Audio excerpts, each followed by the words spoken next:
You have a situation today where people are owing salary for 7 months and they're celebrating their birthday.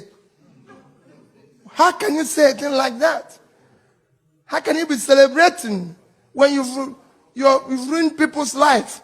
People are dying and you're celebrating and people are watching it in TV. It's a crisis. And the only people that can stop that crisis is you. They can't stop it. Telling people in lunch that when I found it amazing that even people in America are part of the problem.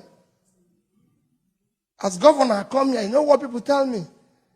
This man bought this house, this man bought this house. Where are you going to buy your own? Why will I buy a house in America? I don't live in America. I have nothing to do with America. It only cost me $200 to come here and go. Why will I buy a house? Americans should live in America. I'm a Nigerian. I live in Onitsha. That is where I should live. I go to South Africa. I go to everywhere. I say, buy a house in South Africa.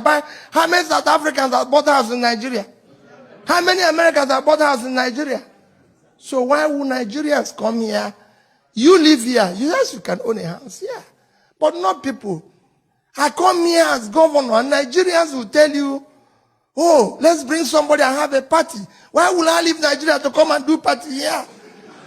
No way. I should come here as a beggar for you to give me something to take home, not to come and celebrate here. I have people who need food in the country. And Nigerians are celebrating here. And you go there and be calling them His Excellency, when you should push them to go back and do their work at home. So start telling them, if your governor comes here or local government chairman, do not be part of celebrating him. Tell him to go home and fix what he's supposed to do. Don't encourage him to waste the resources. He didn't come with his money. He came with your money. We're asking you to bring back your own. What we need to do is to manage that which is there effectively. Your country, to tell you how bad your country has gone. In 1980, Nigeria as a country had a foreign reserve of $10.5 billion. 10.5. China is 10. South Korea that somebody mentioned here is 3 billion. The country was far bigger than South Korea. It had more money than China. China had a population of, today, China population is 1,317,000,000. But what is happening? Today, China has in savings 3 trillion and we have 30. We had 10. They had 10. We had 10.5. They had 10. Today they had 3 trillion. We have 30. 1% of what they have. Today, South Korea savings is 400 and something billion, and we have 30. What went wrong here? And I can show you nations on nations. We're in a state of Florida. This state has a GDP of $793 billion. That is twice the GDP of Nigeria. Your richest state in America is California, with a GDP of 2.6 trillion, 6 times Nigerian GDP. With a per capita of 50,000, Nigeria is 2. Can governor of California drive 5 vehicles at a time? No, I'm asking you people a question. So we need to fix it. Can governor of California use 5 vehicles at a time? No. In your place, they use 30 and call it convoy. If it's not madness, tell me what it is. Or you think madness is when somebody doesn't have a cloth? No, there's very for madness. That's what we need to fix first. So I want you to be part of that change agent fella is saying. Let people have souls and care for their people. That is what we need in our country. We need people who can think. How did China change? What happened to China? How did they change? Even just in the year 2000, China has been able to build from year 2000 to year 2000, to move from, go and check their GDP in the year 2000 was just 1 trillion. Today it's 12. Why is our own still 400? Why are we not investing in the right thing? Today everybody knows, everybody is investing in education and all that. We're not investing. 60% of the people, children out of school live in sub-Saharan Africa. 10 million live in Nigeria. Yes. You can go and check your records. I saw somebody the other day. A particular state in Nigeria, Zamfara. Let me just call it. In the last year, NECO had only 110 students. Only 24 passed. A state of 5 million people. They are all commissioners now. 24. When another state had almost 200,000 for the same exam, it won't work. It's Nigeria. Every part of Nigeria is important to us.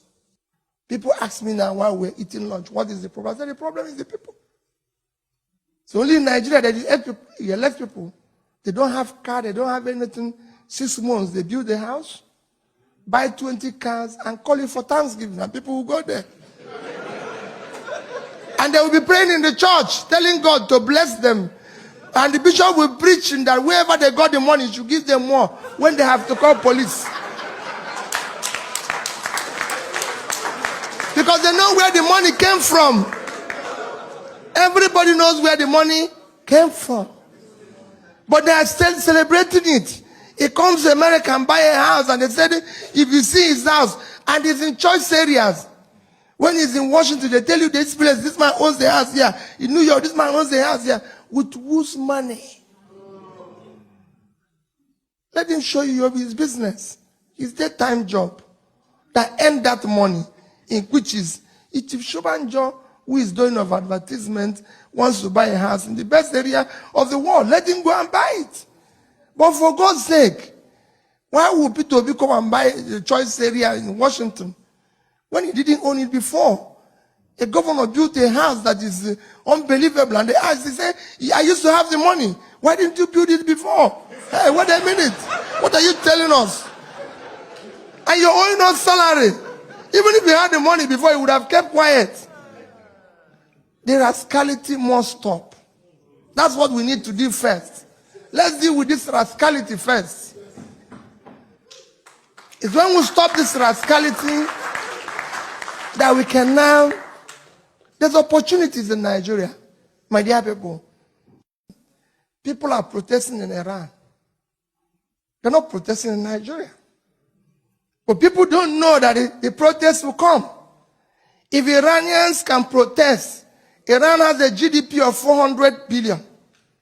With 79 million people, their per capita is 6,050 naira, $50.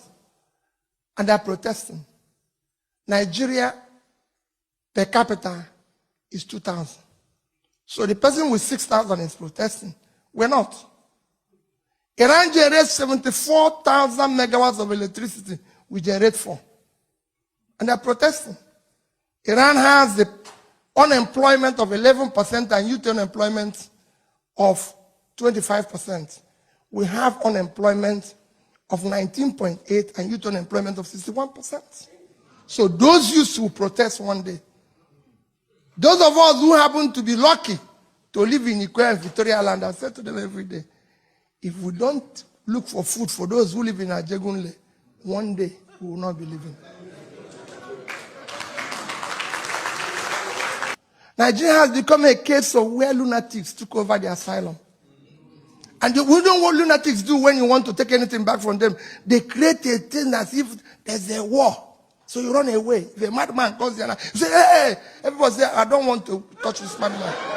That's what they're doing. We need to take it back. We need to become as mad as they are and take it back.